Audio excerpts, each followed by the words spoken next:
On the line with us is Barbara Honegger, former Reagan State Department staff member, author of a brilliant book called The October Surprise, about the way that the Reagan campaign won the election, as it were, of 1980, something that now former President of Iran, Bani Sadr, has basically said the same thing. Barbara, welcome back to the program. Hey, Tom. Just so your listeners know, I was with the White House and Justice Department as opposed to state. Oh, I'm sorry. Okay, thank you. Yeah.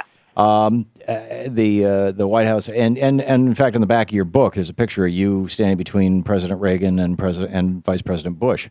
That's correct. You heard our program yesterday where Phyllis Schlafly was on, and she was talking about, basically her opposition to workplace protections for women with regard to wages. And I understand this was actually the issue that provoked you to leave the Reagan White House. Do I have that right? Well, yes and no. I mean, that is just one of the general reason that I left the White House was actually because for the first time in recent American history, both the Democrat and Republican Party, up until Ronald Reagan's campaign for president in 1980, had supported the Equal Rights Amendment. And in the campaign, in order to pander to the American Taliban Christian fundamentalist base, they, for the first time, withdrew their support for the Equal Rights Amendment. And I was in the campaign at that time, and I was, as soon as Reagan won, and we went into the transition, and I was in the West Wing of the White House, I was working for the Chief Domestic Policy Advisor to Reagan, Dr. Martin Anderson, in the West Wing, and I was appointed to head the so-called ERA alternative. And I resigned on late August of 1983 after I learned in high-level council meetings in the White House and the Justice Department that the Reagan Justice Department was planning a secret attack on all of the civil rights statutes, including the Civil Rights Act of 1964, using the strategy of the weak link in the chain that we did not have an Equal Rights Amendment. And I exposed the perfidy of this secret plan in the longest fact-based opinion piece ever published. It was an entire page in the Washington Post on or around August 23 of 1983. Wow. And that resulted in about 10 days of international publicity. Right. So I actually resigned over the attack on all of women's rights and all of civil rights, and of course equal pay for equal work and equal worth in the marketplace is a special case of that. Right. And your pushback to Phyllis Schlafly's, she's not here to defend herself, so let's not personalize it to her. To those people who would say that we already have plenty of protections for women, the EEOC is full of bureaucrats who are looking for opportunities to defend women in the workplace, and there's no need for any more legislation. Well, that's, of course, ridiculous. It's completely ridiculous. Under Republican administrations, especially on and after the Reagan administration,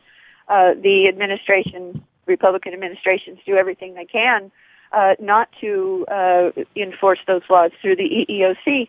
And the horrible thing is that, as I understand it, if it's still the case as it was then, women are forced to go through the EEOC and so-called exhaust internal remedies in this ridiculously long process that often doesn't pan out and usually doesn't pan out, and then they're able to go to court if they have the wherewithal, and of course they don't because they're discriminated against in terms of wages and salaries and promotion and all of that in the marketplace to begin with.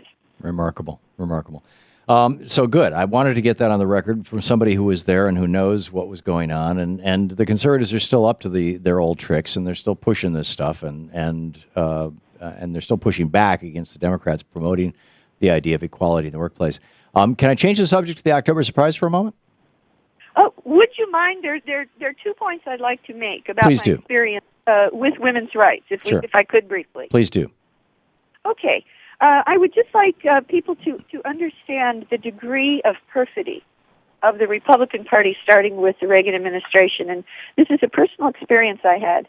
I was head of the so-called Equal Rights Amendment alternative in the Justice Department and spent over a year and a half identifying every single instance of gender discrimination against girls and women in the entire Code of U.S. federal law and all of the Code of Federal Regulations and all policy practices and procedures of all then 46 federal agencies.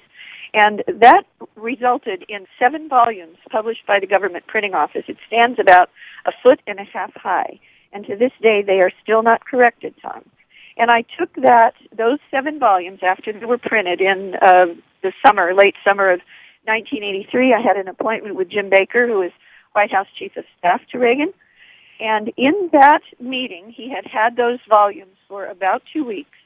Then he called me in. And just the two of us in his office, he put his hand on top of that stack of laws that still discriminate against girls and women in this country. And he looked in my eyes and he said, with his Texas drawl, he said, Barbara, I can't imagine any advocate for American girls and women better than you, but I just want to go on the record here that equal rights for women is no longer anything that this administration and the Republican Party wants to expend any financial or political capital on, unquote. Wow. And he said, would you like to take these books? I have no use for them. And wow. I took them in my arms, and I walked straight out of the White House and down to the Washington Post into Meg Greenfield's office. And after that, it's history.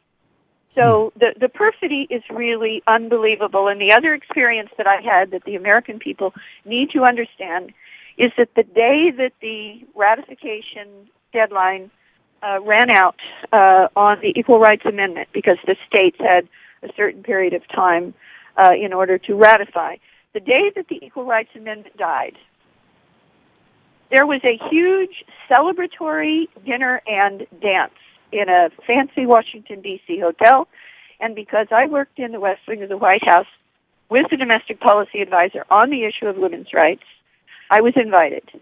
And at that dinner, Phyllis Schlafly was at the dais on the stage, and the entire event was thanking her and celebrating with her for the defeat of the Equal Rights Amendment.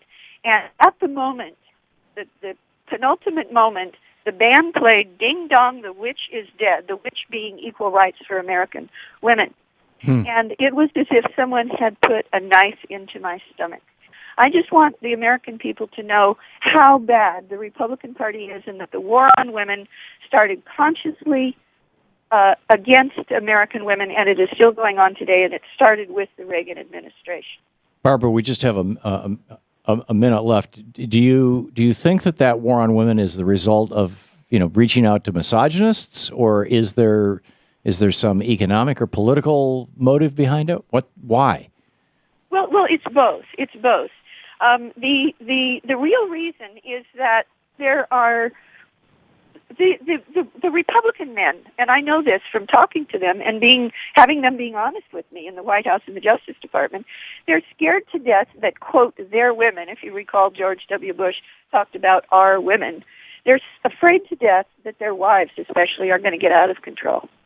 And of course, that's the whole point. Women should not be under the control of any other human being any more than a man should be.